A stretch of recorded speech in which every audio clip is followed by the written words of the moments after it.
منڈی بہاؤالدین میں انصاف کی فراہمی اور جوڈیشل نظام میں بہتری کے لیے ایک اہم قدم اٹھایا گیا ہے۔ لاہور ہائی کورٹ کے چیف جسٹس مس عالیہ نیلم نے ڈسٹرکٹ کورٹس جوڈیشل کمپلیکس منڈی بہاؤالدین کا تفصیلی دورہ کیا۔ اس موقع پر جسٹس ملک وقار حیدر اوان بھی ان کے ہمراہ تھے۔ ڈسٹرکٹ اینڈ سیشن جج، ضلعی عدلیہ کے ججوں اور بار ایسوسی ایشن کے عہدیداران نے ان کا پرتپاک استقبال کیا۔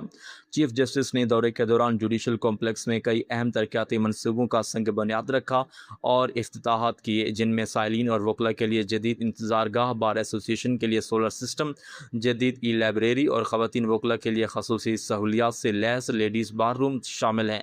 چیف جسٹس نے شجرکاری مہم کا آغاز کرتے ہوئے پودا بھی لگایا اور وکلاء کے لیے کھیلوں اور تفریح سرگرمیوں کے مرکز کا سنگ بنیاد بھی رکھا۔ چیف جسٹس عالیہ نیلم نے بار ایسوسی ایشن کے نمائندگان سے ملاقات میں ان کے مسائل سنے اور فوری حل کے احکامات دیے۔ بعد ازاں ضلعی ججوں کے اجلاس کی صدارت کرتے ہوئے انہوں نے کارکردگی کا جائزہ لیا۔ چیف جسٹس نے واضح ہدایت کی کہ سائلین کو انصاف کی فوری اور شفاف فراہمی میں کسی قسم کی کوتاہی برداشت نہیں کی جائے گی۔